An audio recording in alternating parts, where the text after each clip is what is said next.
ഓം ശ്രീ ഗണേശായ നമ. ഓം ശ്രീ ഗണേശ ശാരദാ ഗുരുഭ്യോ നമ.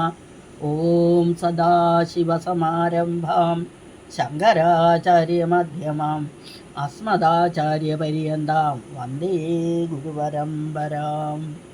ഓം പീതാംബരം കരവിരാജിത ശംഖചക്രകൗമോദകീ സരസിജം കരുണാസമുദ്രം രാധാസഹായമതിസുന്ദരമന്ദഹാസം വാതാലയേ ശമനിശം ഹൃദി ഭാവയാമി.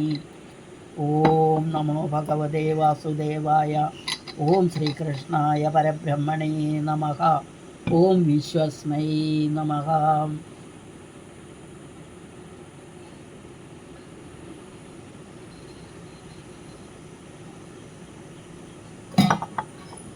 ഹരി ഓം. ശ്രീ വിഷ്ണു സഹസ്രനാമ സ്തോത്ര പഠന പരമ്പരയിലേക്ക് എല്ലാവർക്കും സുസ്വാഗതം, സുദിനം നേരുന്നു. കഴിഞ്ഞ ക്ലാസ്സിൽ നമ്മൾ 85-ാമത്തെ ശ്ലോകമാണ് പഠിച്ചത്. 85-ാമത്തെ ശ്ലോകം പഠിച്ചു കഴിഞ്ഞപ്പോൾ 800 നാമങ്ങൾ പഠിച്ചു. ഇന്ന് നമുക്ക് പഠിക്കേണ്ട ശ്ലോകം 86.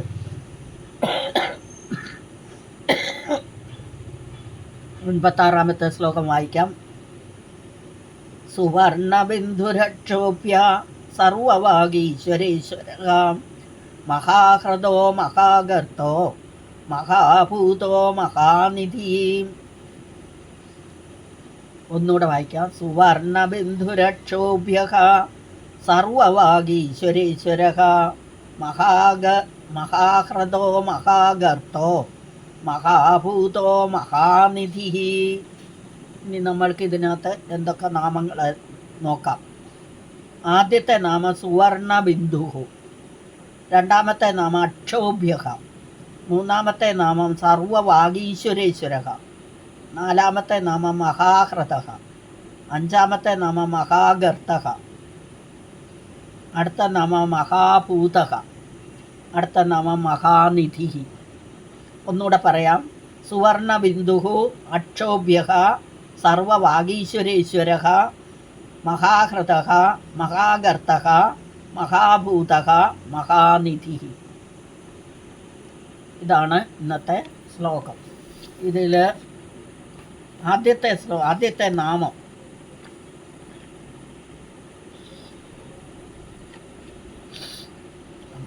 നാരായണ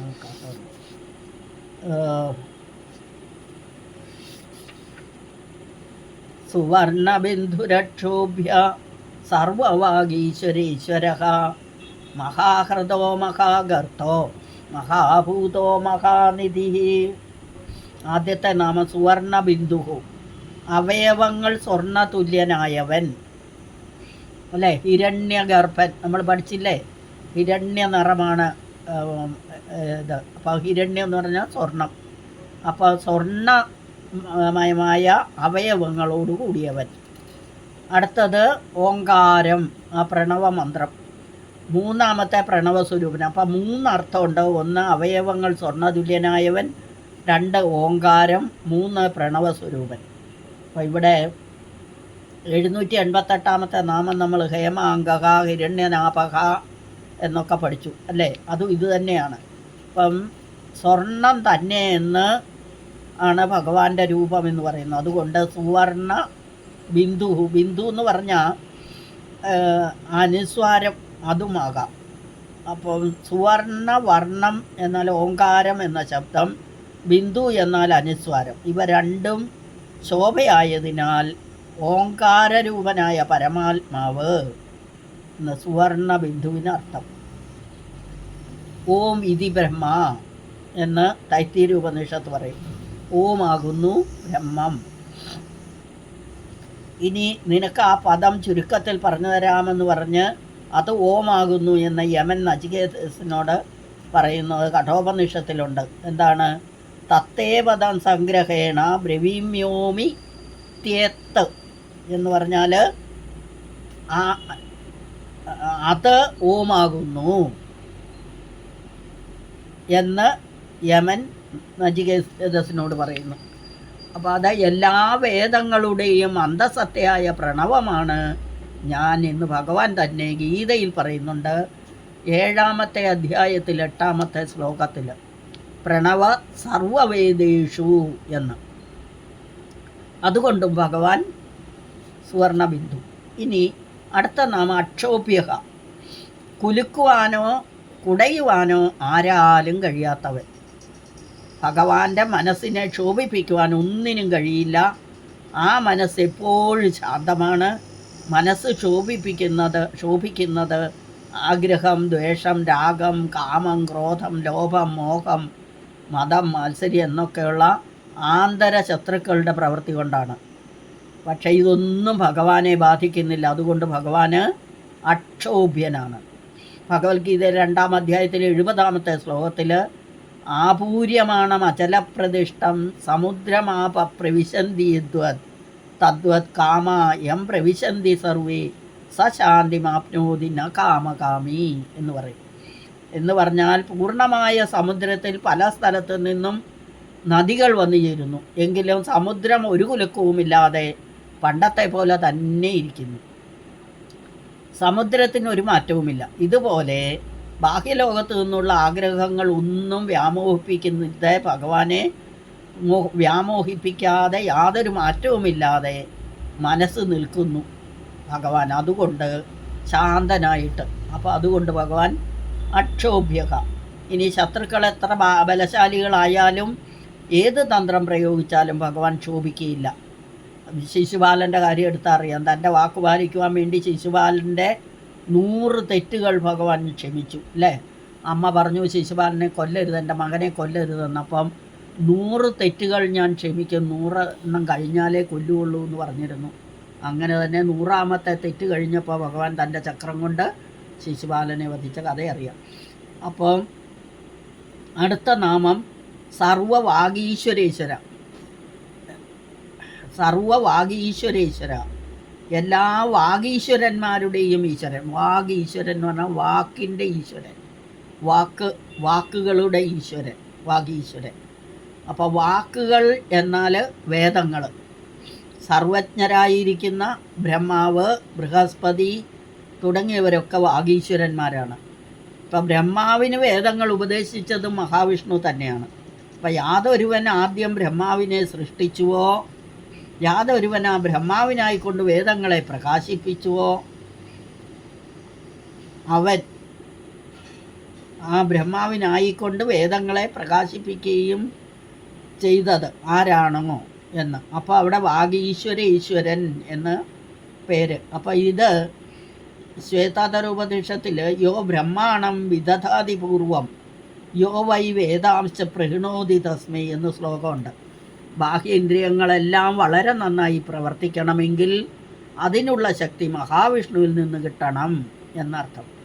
അപ്പോൾ വാഗ് ഇന്ദ്രിയത്തിന് വിഷയമല്ലാത്തതും എന്നാൽ വാക്കിനെ പ്രവർത്തിപ്പിക്കുന്നതുമായ ആ ചൈതന്യമാണ് ബ്രഹ്മം എന്നറിയുക എന്ന് കേനോപനിഷത്തെ പറയുന്നു. ഇനി യദ്വാചാന അഭ്യുദിതം യേന വാഗഭ്യുദ്യേന തദേവ ബ്രഹ്മം എന്ന് പറഞ്ഞിട്ടുണ്ട്. അതിനാലും വാഗീശ്വരേശ്വരനാണ് ഭഗവാൻ. അപ്പോൾ എല്ലാം കൊണ്ടും ഭഗവാൻ വാഗീശ്വരേശ്വരൻ. ഇനി അടുത്ത നാമം മഹാഹ്രദഃ, വളരെ അഗാധമായ കയം, അടി കാണാൻ കഴിയാത്ത വലിയ ഒരു ജലാശയമാണ് മഹാവിഷ്ണു എന്ന് ഈ നാമം കാണിക്കുന്നു. ഗ്രീഷ്മ ഋതുവിൽ ചണ്ടാംശുവായ ആദിത്യനാൽ തപിപ്പിക്കപ്പെടുന്ന ജനങ്ങൾ അഗാധമായ ജലാശയത്തിൽ മുങ്ങിയാൽ എങ്ങനെ കുളിർമ അനുഭവിക്കുമോ, അതുപോലെ സംസാര ദുഃഖത്താൽ തപ്തരായ ജനങ്ങൾ ഭഗവാനിൽ ശരണം പ്രാപിച്ച് സ്ഥൂല സൂക്ഷ്മ കാരണ ശരീരങ്ങളിൽ നിന്ന് മാറി അനന്തരം അനന്തനും അനാദിയുമായ പരമാത്മാവിൽ ജീവാത്മാവിനെ നിർത്തിയാൽ ഞാൻ തന്നെ ബ്രഹ്മം എന്ന ബോധം നമുക്കൊക്കെ ഉണ്ടാവും. അപ്പം ശാന്തനും കരുണാസാഗരനുമായ ഭഗവാനിൽ നിലകൊണ്ട് സർവ്വദുഃഖങ്ങളും ശമിച്ച് പരമാനന്ദം അനുഭവിക്കുന്നതിനാൽ ഭഗവാൻ മഹാഹ്രദൻ. യോഗികളൊക്കെ ഈ ആനന്ദം അനുഭവിക്കുന്നുണ്ട്. അടുത്ത നാമം മഹാഗർത്തഹ, അഗാധമായ പടുകുഴി, മഹാരഥൻ എന്നൊക്കെ അർത്ഥം, രണ്ടർത്ഥം. അപ്പം അഗാധമായ പടുകുഴി എന്ന് പറഞ്ഞാൽ ഭഗവാനിൽ നിന്ന് ആദ്യം പുറത്തു വന്ന മായ, ദൈവീഹേഷോ ഗുണമയീ മമമായ ദുരത്യയ എന്ന് പറഞ്ഞാൽ ഗുണസമ്പന്നവും ദൈവികവുമായ എൻ്റെ മായ തരണം ചെയ്യുന്നത് ദുസ്സാധ്യമാണ് എന്ന് ഭഗവാൻ ഗീതയിൽ പറയുന്നു. മായ അഗാധമായ ഒരു പടുകുഴി തന്നെ. ഭഗവാന്റെ മായ കാണണമെന്ന് ചിരഞ്ജീവിയും മഹാതപസ്വിയുമായ മാർക്കണ്ഡേയൻ അപേക്ഷിച്ചപ്പോൾ അനുഭവിച്ചു എന്ന് തോന്നിയ പ്രളയജലത്തിൽ തത്തിക്കളിച്ച് പെരുവിരലും കുടിച്ചുകൊണ്ട് ആലിലയിൽ കിടക്കുന്ന മഹാവിഷ്ണുവിൻ്റെ അടുത്ത് ചെന്നതും മാർക്കണ്ഡേയൻ ഓരോ നാസാദ്വാരത്തിലൂടെ അകത്തുപോയി പുറത്തു വന്നതും എല്ലാം മിഥ്യയെന്ന് മനസ്സിലാക്കിയതും പുരാണത്തിലുണ്ട്. മാർക്കണ്ഡേയ മഹർഷിക്ക് തോന്നി ഭഗവാന്റെ മായ എന്താണെന്നൊന്ന് അറിയണം. അപ്പോൾ ഭഗവാനോട് പറഞ്ഞു, എനിക്ക് അങ്ങയുടെ മായ എന്താണെന്നൊന്ന് അറിയണമെന്ന്. അപ്പോൾ ഭഗവാൻ ഒരാലിലയുടെ മുകളിൽ കാലിൻ്റെ പെരുവരലും കുടിച്ച് ആ കാരണ ജലത്തിൽ കിടക്കുന്നതായിട്ട് കണ്ടു. ഭഗവാന്റെ മൂക്കിൽ കൂടെ പോയി പുറത്തു വന്നു. അപ്പോൾ ഇതെല്ലാം മായയാണെന്നും എല്ലാം മനസ്സിലായി. അപ്പം ഈ മായ തന്നെ മഹാഗർത്തം. അതുകൊണ്ട് ഭഗവാന് മഹാഗർത്ത എന്ന പേര്. ഇനി നിരുക്തത്തിൽ ഗർത്തം എന്നതിന് രഥം എന്നർത്ഥം. അപ്പോൾ കൽപ്പിച്ചിരിക്കയാൽ മഹാവിഷ്ണു മഹാരഥനാണ്, വിസൃതനായ പോരാളി എന്നും അർത്ഥമുണ്ട്. അതുകൊണ്ടും ഭഗവാൻ മഹാഗർത്ത. അടുത്ത നാമം മഹാഭൂതക, ഏറ്റവും വലിയ ഭൂതം. ഏകോ വിഷ്ണുർ മഹദ്ഭൂതം പൃഥക് ഭൂതാന്യനേകശ. മഹാഭൂതം ഈ ഏകനായ വിഷ്ണുവാണ്. പിന്നീട് നിരവധി ഭൂതങ്ങൾ, സ്വരൂപമുള്ള വസ്തുഭൂതം, ലോകത്തിലെ ഭൂതജാലങ്ങളെല്ലാം കാലദേശങ്ങളാൽ ക്ലിപ്തമാണ്. അപ്പം എന്നാൽ നിത്യനും സർവവ്യാപിയുമായ മഹാവിഷ്ണുവിന് കാലമോ ദേശമോ ബാധകമല്ല. അപ്പോൾ കാലദേശ വസ്തുക്കൾ ഭഗവാന്റെ മായാസൃഷ്ടികൾ മാത്രമാണ്. അതിനാൽ ഭഗവാൻ മഹാഭൂതൻ. അടുത്ത നാമം മഹാനിധി, മഹത്തായ നിധി. വളരെ കരുതലോടെ കേടുവരാതെ സൂക്ഷിച്ചു വയ്ക്കുന്നത് നിധി, ട്രഷറി. കൽപ്പാവസാനത്തിൽ സർവചരാചരങ്ങളെയും സൂക്ഷ്മരൂപത്തിലാക്കി ഓങ്കാരത്തിലടക്കി അടുത്ത സൃഷ്ടി വരെയും തന്നിൽ സൂക്ഷിക്കുന്നതിനാൽ മഹാനിധി. കരുണാർദ്ദനായ ഭഗവാൻ സർവ്വ ഐശ്വര്യങ്ങളുടെയും നിധിയായതിനാൽ തൻ്റെ ഭക്തന്മാർക്ക് ഉദാരമായി ഐശ്വര്യം നൽകുന്നു. എത്രയെടുത്താലും അക്ഷയനിധി പോലെ അവ ഭഗവാനിൽ നിലകൊള്ളുന്നു. അതുകൊണ്ട് ഭഗവാൻ മഹാനിധി. ഇനി ഈ ഓരോ വാക്കിൻ്റെ അർത്ഥം ഓരോ വാക്കിൽ നോക്കിയിട്ട് ടോട്ടൽ അർത്ഥവും നോക്കാം.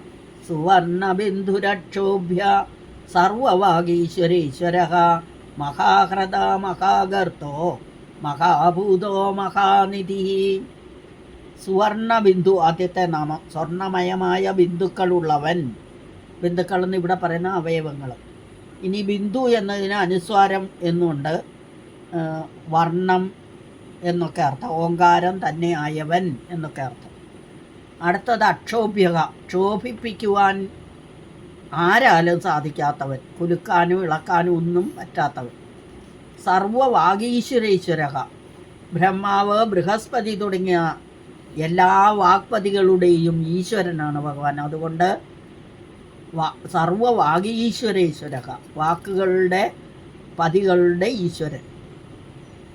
അടുത്ത നാമം മഹാഹൃദക, വളരെ ആഴമേറിയ പരമാനന്ദം നിറഞ്ഞതും യോഗികൾ മുങ്ങിക്കുളിക്കുന്നതും സംസാര തപ്തർക്ക് കുളിർമ നൽകുന്നതുമായ കയം, അത് ഭഗവാൻ തന്നെയാണ്. അതുകൊണ്ട് മഹാഹൃദക. അടുത്ത നാമം മഹാഗർത്തക, മായയാൽ കിടങ്ങുപോലെ കടക്കാൻ പറ്റാത്തവൻ എന്നർത്ഥം.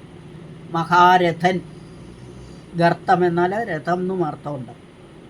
പിന്നെ മഹാഭൂതം, ഏറ്റവും വലിയ ഭൂതം ഭഗവാൻ തന്നെയാണ്, പ്രപഞ്ചരൂപി എന്നർത്ഥം.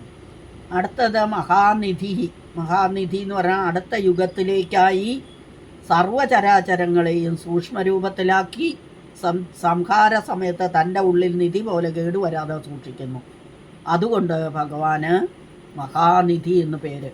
ഇനി ടോട്ടൽ ശ്ലോകത്തിൻ്റെ അർത്ഥം: സുവർണബിന്ദുരക്ഷോഭ്യ സർവവാഗീശ്വരേശ്വര മഹാഹൃദ മഹാഗർത്തോ മഹാഭൂതോ മഹാനിധി.